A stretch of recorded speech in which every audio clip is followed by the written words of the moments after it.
So today we're going to do a variation, two different variations of the Santana T. The first variation, you're going to pull up to your chest. Yep, pull up to your chest. Turn your hips, turn your shoulders, press all the way up to the ceiling. Bring the hand right back down, and you're going to repeat the step with the other side. All the way down. Good. Now when you're doing this, keep going please. When you're doing this, make sure that your hips are in line with your shoulder. Your ankle is actually in line with your hips. So you're one straight line from your shoulder all the way down to your ankle. All right? This is called a Santana T. Now the second variation of the Santana T is to do the same thing, same movement, with keeping your arms straight. If you keep your arms straight, it puts more stress to the back of your shoulders when you're doing this.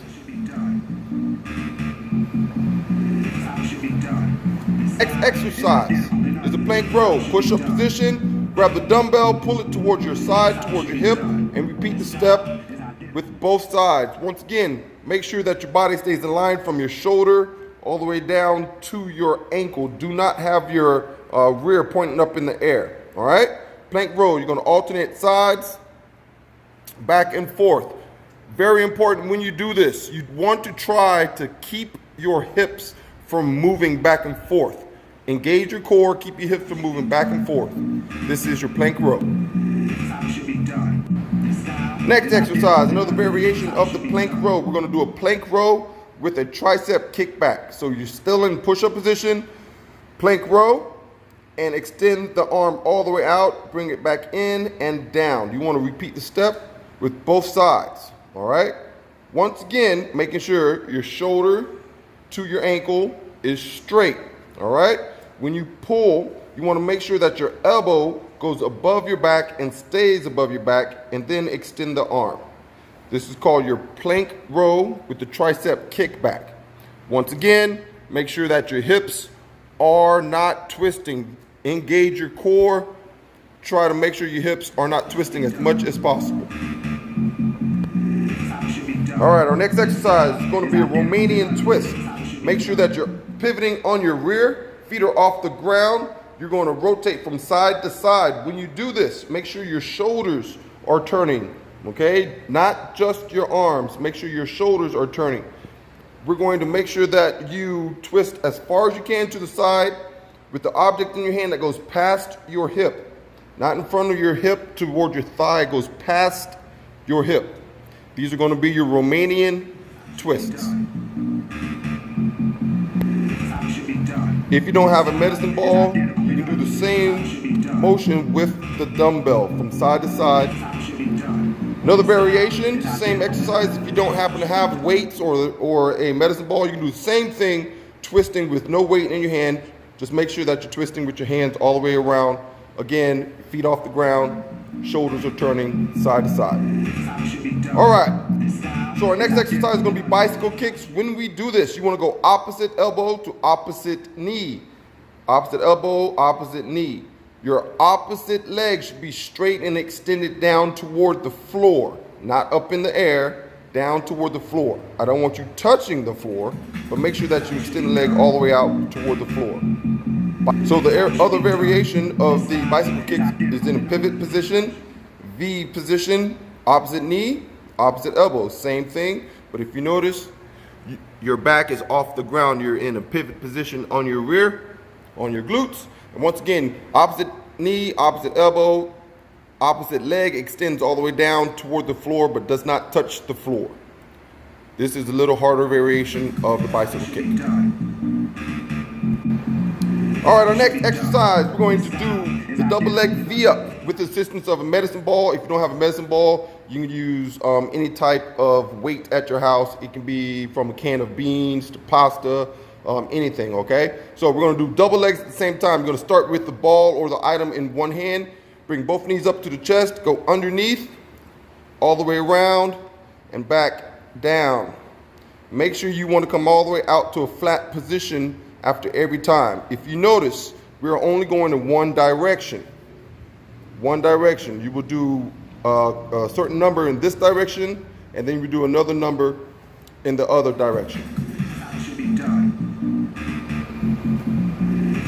This is the same exercise, just a little bit of an easier variation for those who have bad backs. We're gonna do the same thing, same concept, go underneath both legs at the same time, but your back's gonna stay a little bit flatter to the ground. Make sure you extend the legs all the way out every time. And again, we're gonna go from one direction, and then we're gonna go back to the other direction after all of the reps are completed. All right, our next exercise is going to be lower oblique twists for the lower body. What we're going to do is first make sure that your arms are all the way out to your side. Your feet are going to come up higher than your knees. And of course, your knees are going to be bent. What you're going to do is you're going to roll your hips from side to side, making sure that your shoulder blades stay flat to the mat, okay? From side to side, making sure your shoulder blades stay flat to the mat. Also, when you're doing this, you want to make sure your toes stay higher than your knees. You do not want to tuck your feet in toward your glutes. Make sure that your toes stay higher than your knees and rotate from side to side. Go over as far as you can without letting the shoulder blades, once again, come all the way up off the mat. All right, boys and girls, you have to pay attention for this one. There's going to be a few of you that's going to be confused, but I'm going to explain it the best way I can. These are oblique V-ups, So you're going to lay nice and flat on the ground. I'm going to come this angle so that way it's a little bit better that you can understand me. You're going to lay it flat on the ground. Picture a clock. Your head's at 6 o'clock. Your feet are all the way at 12 o'clock. You're going to take a hand, go all the way back over your head. That'll still be 6 o'clock. You're going to take your other hand, go all the way out. That would be 9 o'clock. Okay? Then you're going to take your legs, lift them straight up. Once you lift them up, you have to turn your hips and allow both legs to lay all the way down to your 10 o'clock. So once again, your feet are at 10. That is at 9. Your head and your hand is at 6. What you're going to do is you're going to come up to a V-up position on your hip. Touch your toes and lay all the way back down. The line that we want to work on your obliques goes from your hip to your nip all the way up. That is your oblique line. So you have to make sure every time you do this, you go all the way back so you stretch, come all the way up so there's space underneath your shoulder, and touch your toes at the top. All right, so for the other side, your head's still at 6, your feet are still at 12. You're gonna take your other arm, go all the way back 6. Now your other arm's gonna go to 3 o'clock this time.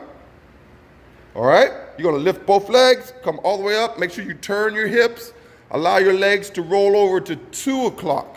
All right, so that your legs are at 2, your arm is at 3, your head and your hand is at 6. You're gonna repeat the step, come all the way up, touch your toes, back and forth. If you notice, she's going back every time and her shoulder blade is touching the mat. She's laying flat because once again, you want to go from your line, from your hip to your nip. That's your oblique line, okay? Come all the way up, touch the toes, and keep repeating the motion. All right, boys and girls, next exercise is a plank with a tricep press, okay? You're gonna come to a plank position. Now, I have deliberately told her to lift her hips that high because a lot of you do it like this. I do not want you to do this. Make sure your body is nice and flat, okay? Flat, perfect. You're gonna go in a plank position. That is your starting position. When you do your tricep press, you bring your hand back to where your elbow was, push up, and repeat the step on the other side. Now, whichever hand you start with, that's the hand you're always going to lead with until you're done with the certain amount of reps, all right? Hand goes where the elbow is, then when you come down, your elbow goes where your hand was. Repeat the step. That's great for your tricep. A tricep plank press. Also, try to engage your core as much as possible and don't let the hips roll and turn. All right, this is the same thing, the same exercise, it's just starting with the other hand. So once again, once again, hand goes where the elbow is, press all the way up, elbow comes down right where the hand was. Repeat, using the same lead arm.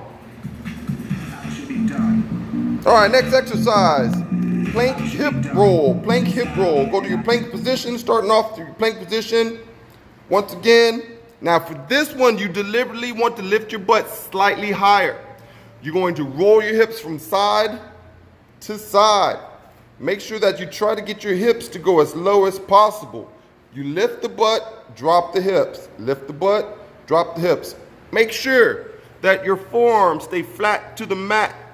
Okay, I'll show you a different angle how this should look. Forearms flat, lift the butt, drop the hip from side to side. These are your plank hip rolls.